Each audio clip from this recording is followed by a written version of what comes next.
Halo teman-teman, kali ini kelompok 4 berkesempatan untuk melakukan kunjungan lapangan ke usaha tani, tanaman hias dan landscape kembang bertuah yang berlokasi di Jalan Arifin Ahmad. Hal ini bertujuan untuk mengobservasi secara langsung manajemen perencanaan, tenaga kerja, operasional maupun biaya input panen dan pasca panen lainnya. Akan kami rangkum di dalam video. Kalau untuk tujuan utama kita dalam usaha kita ini udah pasti yang paling utama memenuhi kebutuhan kita. Yang kedua, pada saat ini banyak juga program-program pemerintah maupun dari Polda atau bagaimana mereka lebih banyak membutuhkan tanaman untuk proses penghijauan pada Kota Pekanbaru atau Riau, dan banyak juga daerah-daerah spot-spot wisata yang membutuhkan penghijauan seperti pohon pelindung, perdu-perduan, tanaman hias atau dekorasi lainnya. Nah, jadi tujuannya itu untuk memenuhi seluruh kebutuhan yang dibutuhkan di pasar ini. Untuk operasional kita itu umumnya yang paling utama ya paling penyiraman. Kalau kondisi cuaca panas, terik atau musim kemarau itu kita penyiraman sekali sehari. Dilakukan pada saat pagi. Lalu kalau misalkan pun terlalu panas, biasanya sore udah kering itu kita siram lagi. Nah, tapi tidak semua tanaman yang sanggup ditampung air yang terlalu banyak kelembapannya. Ada beberapa tanaman mungkin nggak kita siram karena takut dari pembusukan. Yang kedua itu dari penyemprotan hama atau jamur. Itu kita lakukan seminggu sekali, gunakan Petroban dan Antrakol, lalu dikasih perekat supaya kalau hujan ya tetap racunnya masih nempel. Nah, kalau untuk bagian pemupukan itu kita gunakan pemupukan NPK, HCl dan urea. Itu untuk di tanaman berbunga, dan itu rutinnya adalah 2 minggu sekali. Kalau untuk produksi itu relatif. Kalau misalkan di bagian produksi mungkin kan keahliannya beda-beda. Nyari yang bisa ahli dalam produksi ini mungkin agak lebih susah dibanding yang merawat. Jadi kalau produksi itu untuk saat ini kita masih 1 orang. Namun kalau untuk pekerjaan di luar kayak pengerjaan taman, dekorasi, proyek segala macam itu kita pakai tenaga tambahan. Nah, untuk tenaga tambahan ini bisa dari orang luar atau memang udah ada pekerja kita sendiri. Ini kalau untuk bagian lapangan ada 1 orang. Nah,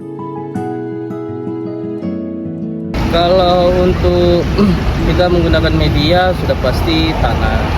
Umumnya tanah, cuman itu untuk di tanaman kategori batang-batang keras. Itu kita menggunakan campuran tanah, sekam, pupuk organik dan NPK. Nah, pupuk organik yang kita ambil di sini itu pakai pupuk kambing yang bersifat durasinya bisa panjang sampai 3 bulan. Beda dengan pupuk lain seperti ayam tuh itu paling tahan paling 1 bulan. Untuk pestisida ya pakai Antrakol, Petroban. Kalau ada yang lain ya paling kayak Lanet atau Diten. Nah, tergantung fungsional juga. Nah, kalau untuk media tanam, tanaman-tanaman yang batang lunak kayak Aglonema, Anthurium, Pilau itu kita penggunaannya lebih ekstra lagi. Nah, itu kita menggunakan campuran sekam mentah yang udah tua, sekam bakar, lalu campuran kokopit, akar pakis, pupuk kambing, NPK, dan kalau mau ada ditambahkan sedikit tasbih. Nah, itu untuk media-media tanaman yang batang-batang lunak. Nah, kalau untuk pohon pelindung, ya kategori yang udah tinggi-tinggi itu rata-rata sudah tembus pada akarnya sudah tembus polybag dan kena ke tanah. Nah, itu biasanya kalau dibongkar mengalami kesetresan. Nah, sebelum ke tangan konsumen kita melakukan karantina selama 2 minggu.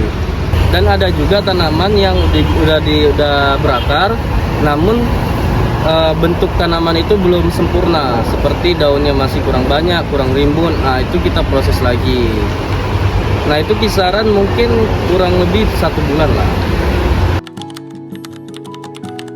Kalau untuk pemasaran kita gunakan ya sudah pasti toko ya, toko pasar tanaman ini. Lalu ada juga kita promosi di online, itu di Instagram dan di TikTok, namanya itu Berkah Bertuah Official. Nah jadi strateginya itu lebih ke, kalau untuk promosi online kita lebih ke meningkatkan trust atau kepercayaan customer untuk percaya sama produk kita.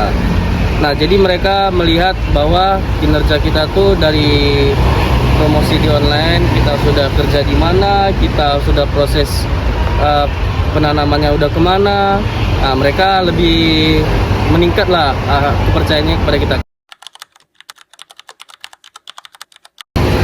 Kalau untuk kategori penanganan kendala kondisi, kayak misalkan tanaman batang-batang lunak ini sensitif sama yang namanya kelembapan. Kadang terlalu lembab, kita nggak kontrol air, atau lubang potnya kurang, mengalami kelembapan, pembusukan. Nah berarti yang kita kontrol adalah penyiraman. Yang kedua dari hama atau jamur, itu biasanya di sini dalam kondisi musim kemarau itu biasanya tuh. Itu penanganannya ya sudah pasti jangan sampai kering tanamannya. Yang kedua pemberian anti semut lah, seperti Puradan atau Purater, atau penyemprotan hama bisa juga. Kalau dari jamur itu biasanya kondisi setelah hujan kayak gini, nah itu kadang datang jamur. Nah itu harus kita tanganin lah lewat dari Antragol. Tapi kalau sudah pun terjadi, ya kita penanganannya ya kita bersihkan, kita bagusin lagi tanamannya, kita perbaikin. Nah kalau untuk tanaman yang mati, mungkin ya dalam kategorinya ya yang tadi lah, ada yang kekeringan, ada yang kelembapan, nah itu udah pasti nanti jadi mati. Itu aja. Oke Bang. Oke, makasih. Sekian hasil observasi dari kelompok 4, dapat disimpulkan bahwa manajemen usaha tanaman hias di Kembang Bertuah telah berjalan efektif dengan perencanaan berbasis permintaan, pembagian tugas jelas dan budaya sesuai standar teknis, pengawasan yang rutin, serta menjaga kualitas dan mengantisipasi kendala yang ada. Terima kasih.